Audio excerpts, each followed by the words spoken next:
O yan, time check, 3:07. So mga hapon na dito sa Libot.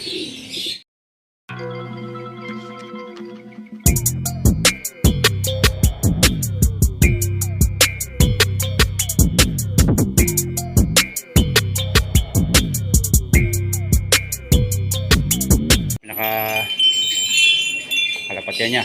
Nandahan natin yung kanilang pakainan dito sa mga ibon na alaga namin ibon. So hapon na nga ngayon, kailangan natin itong pakainin na. Pakainan na yung mga YB. So ayan, dito na tayo sa pinaka-part ng gitna. Lalagyan natin itong pakainan nila. Ayan, dami.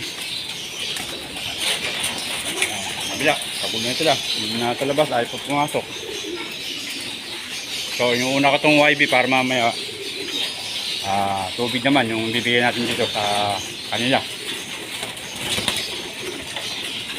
Sabi. So marami.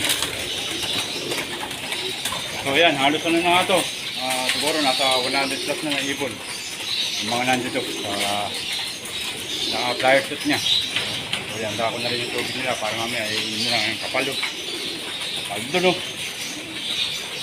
sarap tignan yung ibon. Dami kawawa nga dito yung hindi nakakain. So kailangan hindi masanay sila makipagbayahan para para hindi sila maiwan sa pagkain. Yan, kapal ng ibon namin ibon. So yung iba yun, mga busog na natin na sa kabila. Mga namamaris na iba yun.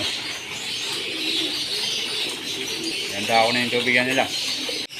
Dito na tayo sa stock station hin. Para at dito sa gitnang breeder. Nalagay tayo dito.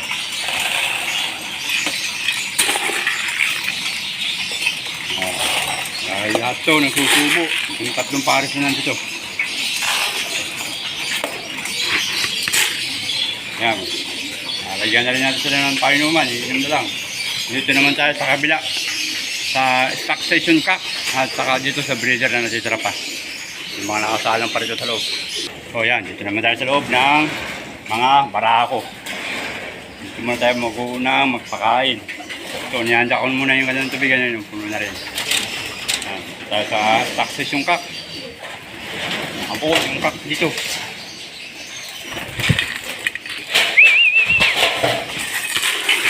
Marami dito kaya tigilisot ka lahat yung takal ang lalagyan natin pataka dito.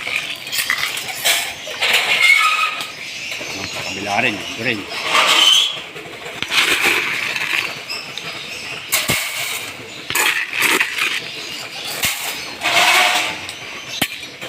At dito naman tayo. Natitira ang breeder niya. So bali 1, 2, 3. 1, 2, 3, 4, 5. 7, 8, 9. Siyam na breeder pa rito. So, lagyan natin ito mga bagong party. At ito, lalagyan natin pagkain. Dahil mamayang hapon ay magsusubo itong mga to. Ayan, pultakan natin ang pagkain to. Ayan, kain. Kumakain yung mga barako dun. At pati rito sa kabilang side. So, mamaya naman mga bandang time check. Mga 3:30 o mga 4. Pwede natin samsaman to ng pakakainan nila. At saka dun sa painuman. Iiwanan lang natin dito yung doon sa mga may inakay at yung mga breeder na nakasalan dito. Iiwanan natin ng painuman at saka ng pakakainan. Dahil mamayang gabi, alas 7 magpapakain itong mga to. So yun, tapos sa gitna. Pwede natin samsaman yung nilagay nating extra pakainan sa gitna. Ayun, may inom na rin nakapalitan na natin sila ng tubigan.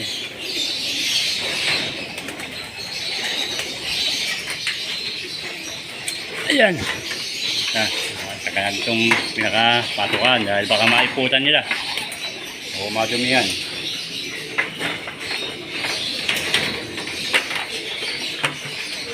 Pag ganito nga hapon wala si boss ako napapakain. Lalak na rin natin to para safety first. Yan natin. At pati rito. Pinaka ano namin, nalako na rin to.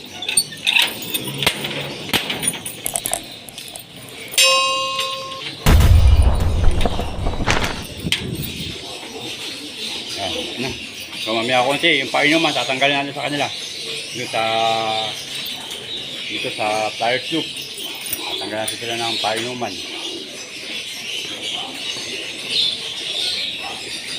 Dito sa succession hen, yan, tapos ito lang kumain, no? Pwede natin samsaman to ng pakainan nila. Saka dito sa succession hen, sa pliers loop, pwede natin samsaman ng pakainan to. Tapos na yung mga magsikain, no? Yan ang pagkain.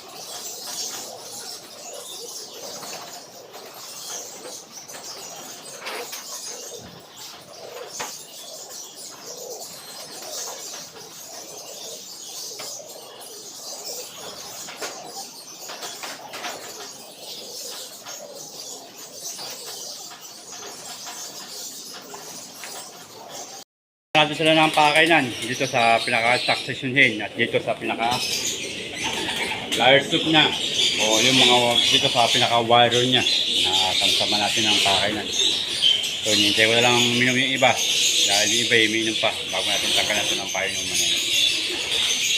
Ayun yung iba minom pa. So dito mamaya na rin tatanggalan ng painuman o ng pakainan. At medyo meron pang kumakain. Medyo wala nang umiinom dito sa pinaka warrior section niya. Andito na lahat. Ayun. Andiyan na sila lahat. Dito sa pinaka viewing area. So tapos na nga sila magsikain niya. Ayun. Medyo nagpapahinga na lang sila. Dito sa pinaka every. Yung mga aming pandigma sa DR South. So, yung aming mga pandigma para sa South. So, tama ko na muna sila ng painuman. At pati dito sa kak at saka dito. Ayun. Tama natin sila ng painuman. Okay na lahat. Samsama natin sila ng pakainan at ng painuman. So, sasarado ko na rin ito munang nabasa ng hangin para hindi sila nabubugbog pag matutulog dito. So sarado na natin yan. Yung iba, yan na sila so sila lahat yung mga warrior namin. So ayan mga idol, ito na muna yung aking video para sa araw nito at ingat na lang po sa lahat. God bless po. Bye bye.